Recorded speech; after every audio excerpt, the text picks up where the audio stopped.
magaalada Gaalkacyo ee xarunta gobolka Mudug waxaa si weyn loogu soo dhaweeyay wafdiga balaaran ee madaxweynaha Jamhuuriyadda Soomaaliya kuwaasi oo muddo toddobaad ah booqashadii ugu horeysay ku maray qaar ka mid ah gobolada Puntland.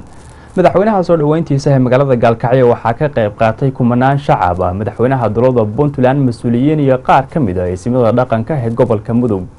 wariyahayaga Burhaan Maxamed Cabdi ayaa faahfaahinta warkan inoo soo diray.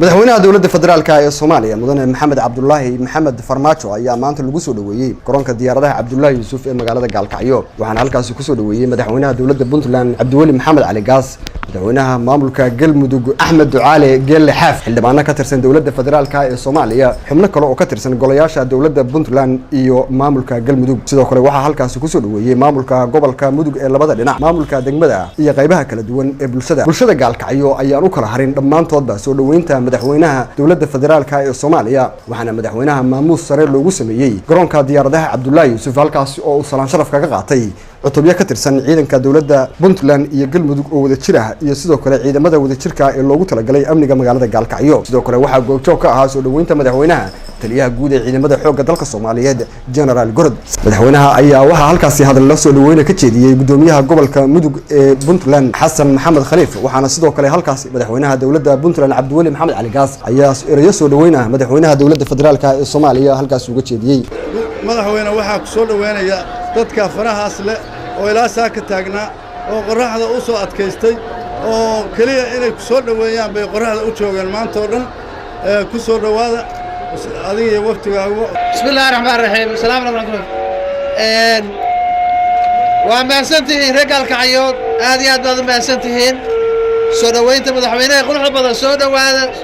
waad maasantihiin aad baan ka mahadnaqaynaa madaxweynaha idin salaamaya Maxamed Cabdullaahi Farmaajo madaxweynaha dawladda federaalka ee Soomaaliya waxa khudbadiisa muhiimadeed u ahayd isagoo oo sheegay in uu gacan weyn siin doono sidii loo xoojin lahaa amniga iyo nabadgelyada gobolka Mudug waxaana kaloo sheegay in safarkan uu ugu magac daray safarka nabadda Soomaaliya uu qayb ka yahay socdaalkiisa magaalada Gaalkacyo waxaana hadaladii madaxweynaha ka mid ahaa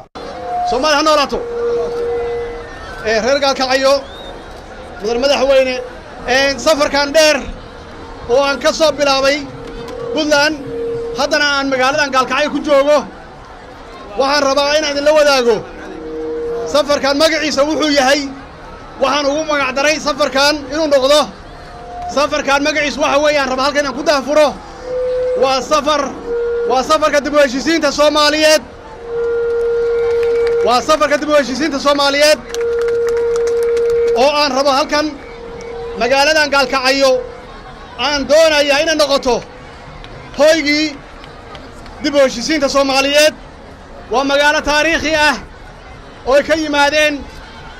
halgamayaashii dad ka mid ah ee ka yimaadeen madaxdii qaranka soo maray intoodii badnayd waa magaalo taariikhi ah markaasi waxay ahayd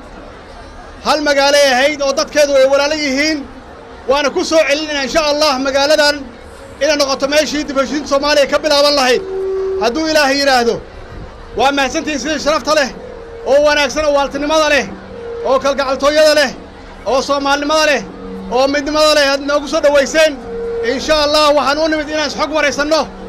oo aan wax alla wixii aan isweydaarsan karno talooyina aan isku weydaarsano oo aan ka shaqeyno magaalada inay noqoto magaaladii ee ka bilaabatay nabadda Soomaaliyeed ee ka bilaabatay magaaladii dib u heshiisiinta Soomaaliyeed inaan dib ugu celinno sida meeshan ku taala inaan magaaladan qaybsan aan mideyno muhiimadda koowaad muhiimadda dawladda Soomaaliyeed muhiimadda qof walba mas'uul ah uu u leedahay way magaaladan inaan nabadeyno magaaladan inay noqoto magaalo hala dadka waalaha magaaladan Gaalkacyo inay noqdaan sidii ahaan jireen oo aan ognahay inay tahay magaalada ugu weyn gobolada dhexe iyadoo qaybsan ya magaalada ugu weyn tahay magaalada ee gobolada dhexe bal ka warrama iyadoo midaysan waxay noqon kartaa iyadoo nabada waxay noqon kartaa magaalada rugta ganacsiga ee Soomaaliyeed ay noqon kartaa iyo gobolka Hoydil walaalayaal waa mahadsantihiin insha Allahna waa kala warqadanayna laba maalmood soo socotaan joogna magaalada waxaan uga tagaynaa magaaladan iyadoo midaysan السلام عليكم ورحمة الله وبركاته. برهان محمد عبدي، بنتلان TV، Gaalkacyo.